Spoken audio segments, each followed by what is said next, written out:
parle de nourriture, mais on ne sait pas ce que ça veut dire en fait, vraiment. La nourriture, c'est ce qui nous fait grandir, c'est ce qui nous fait pousser, c'est ce qui nous fait être en bonne santé.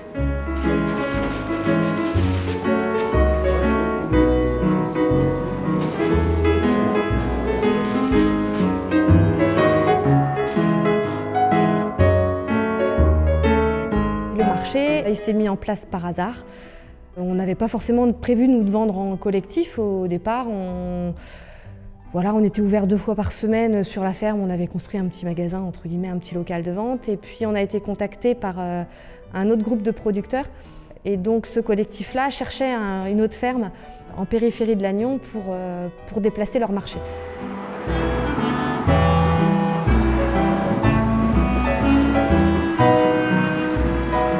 À l'heure actuelle, on est tous en bio. Ça n'a pas été le cas au départ parce que certains producteurs n'étaient pas en bio quand on a démarré à 8 ans.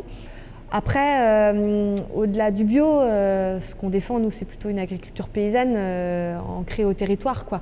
On est tous sur des fermes familiales. Enfin, on est tous à peu près en couple ou à 1 ou 2 sur nos fermes, avec au max 1 ou 2 salariés. Dans un marché de producteurs, à la différence d'un marché de plein vent, la difficulté c'est qu'on est tous interdépendants, quoi. Donc c'est une force, mais c'est aussi une faiblesse par moment. C'est-à-dire que si on n'a pas assez d'offres, c'est compliqué de faire venir les gens. Sauf que on est tous des petits paysans ou sur des structures petites à moyennes. Donc une offre qui varie en fonction des saisons, qui varie parce qu'il y a des moments pour des raisons X ou Y, on n'a pas assez de produits.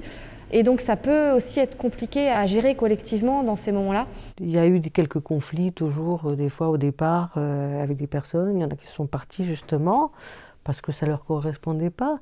Il faut accepter à chacun dans ce qu'il est. Quand on travaille en groupe aussi, on peut ne pas avoir les mêmes avis, mais avoir l'intelligence de travailler ensemble. Et c'est ça qu'il faut travailler. L'objectif d'avoir l'offre diversifiée, en fait, on ne l'a pas mise comme un objectif à tout prix. C'était d'abord qu'on prenne plaisir quand même à travailler ensemble, à être ensemble toutes les semaines, pouvoir défendre aussi les productions des autres. Donc il y avait un peu ces choses-là en premier.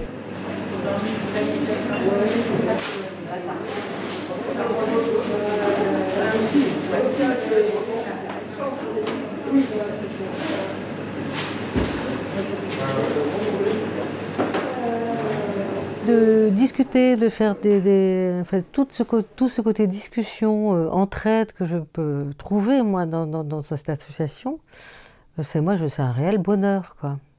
On n'a pas cette solitude voilà, quand on a un problème, quand on a une question. S'il y a quelqu'un il y a un souci, il y a toujours quelqu'un qui est prêt quand même à être là, à aider, et ne serait-ce que parler, échanger.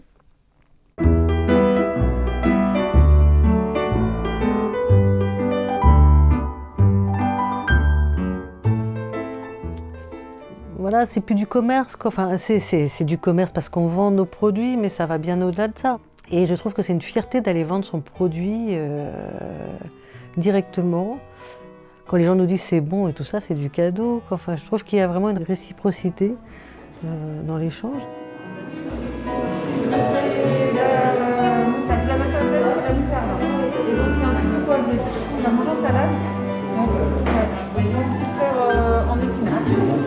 C'est pas mal. On peut leur parler, on peut les rencontrer, on sait en fait qui produit, comment, on peut poser des questions et ça c'est parfait. C'est totalement parfait. Bon, en plus, ils ont un système de panier qu'on peut retirer le vendredi ou le samedi en plus, donc avec une commande internet, donc il n'y a plus rien à dire. Au niveau système local, c'est vraiment impeccable.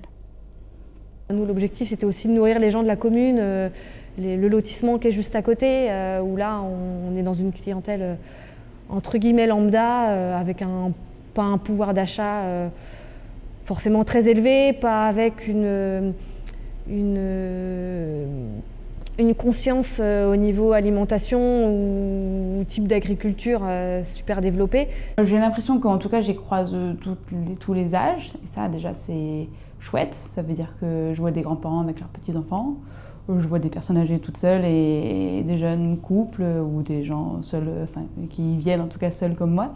Donc de tous les âges, j'ai l'impression qu'au niveau des catégories socio-professionnelles, enfin, j'ai l'impression que quand je regarde les voitures que je vois un peu de tout aussi. On voit bien, enfin, c'est très équilibré en fait. Il y a des gens qui n'ont pas beaucoup d'argent qui viennent, voilà. Hein, et il y a des gens qui vont prendre juste l'essentiel, ce qu'ils ont besoin, quoi. Il n'y a pas de fioriture, il n'y a pas de superflu, quoi. C'est le luxe à la portée de tout le monde, quoi. C'est plutôt ça. Je commence à connaître les commerçants, ça fait 2 ans, je crois, à peu près, que je viens. Donc je viens pour la convivialité aussi, c'est sûr. Je ressens comme une forme de loyauté envers ce marché-là, maintenant.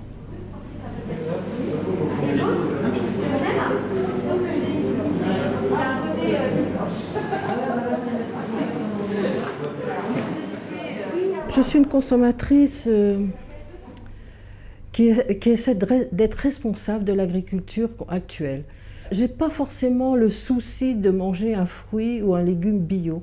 C'est surtout, je suis une supporter des agriculteurs qui s'installent, qui font l'effort de faire différemment. D'abord, il faut une agriculture propre pour l'environnement. C'est la base même. Après, on parlera des produits consommables ou pas. Ma démarche est de favoriser des petits producteurs locaux. Je dirais que c'est au moins aussi important, le local que le bio. Donc pour nous, c'est important de savoir d'où viennent les produits, savoir ce qu'on mange, que ce ne soit pas non plus trop élaboré, que ça ne passe pas par la grande distribution et on ne sache pas d'où ça vient en fait. C'est apprendre aussi pour certaines personnes à consommer différemment, c'est-à-dire qu'on est sur des produits bruts, qu'il faut cuisiner. Et ça, c'est pareil, je pense qu'il y a une partie des gens, il y a toute une éducation à refaire sur comment je repars de ce produit brut et que j'apprends à cuisiner et m'adapter aux saisons, à ce que les producteurs ont. Oui, je trouve que c'est une éducation en même temps qu'on a l'impression de faire quand même. Je vois, moi, mes enfants, je les ai éduqués comme ça, à manger des produits bruts aussi, et de plus en plus, en grandissant, voilà. C'est de plus en plus simple, ou avec des produits simples. Le budget de la nourriture, maintenant, il est ridicule par rapport à il y a quelques années, quand même. Hein,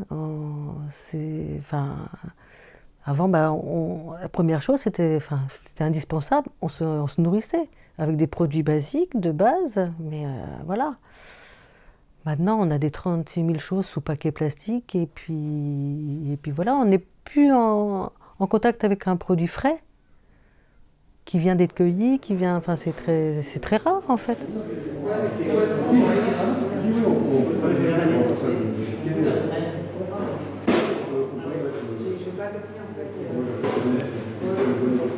Je dirais que le prix, c'est pas mon critère principal, que je recherche d'abord la qualité et que si je vérifie pas à quel point c'est plus cher ou moins cher, je sais que c'est globalement dans les prix et ça me convient comme c'est.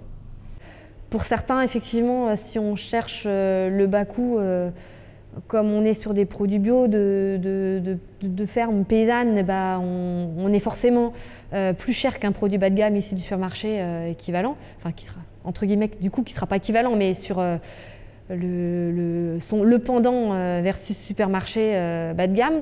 Maintenant, on peut aussi acheter que ce qu'on a besoin, donc il y a aussi des consommateurs qui nous renvoient que finalement en apprenant à consommer autrement, en achetant juste la quantité que j'ai besoin parce que c'est vendu en vrac.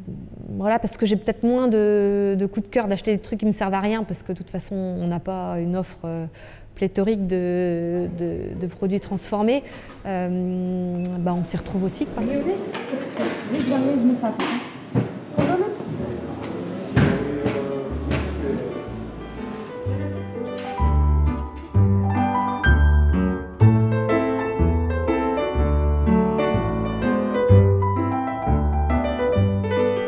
Ces magasins-là appellent, je pense, les producteurs, on n'en a pas assez. Quand on parle résilience alimentaire, ça ne peut pas aller sans le nombre de paysans, quoi. Enfin, si on veut qu'on relocalise l'alimentation, on ne pourra pas le faire. Ce sera impossible si on n'est pas plus nombreux demain, quoi. C'est la moitié des paysans qui vont partir en retraite dans les 10 ans. En plus, si on veut changer le modèle agricole, ben, on va devoir produire moins par ferme. En même temps, nourrir le monde et en même temps parler de la souveraineté alimentaire de la Bretagne, eh ben, c'est pas cohérent, quoi. On ne pourra pas. Les consommateurs ont joué un rôle là-dedans quand même. Parce que il faut qu'il y ait la demande aussi. Il faut qu'il y ait des efforts de fait et que vraiment les citoyens le demandent. Parce que nous, on est trop fatigués déjà pour avoir ces leviers-là, de faire de la publicité, de nous mettre en avant. On n'a pas le temps, nous. Il y aurait peut-être moins de suicides de paysans aussi. Parce que quand on voit les suicides de paysans, ce sont des gens qui se retrouvent seuls dans leur ferme. Bien souvent. Quand même.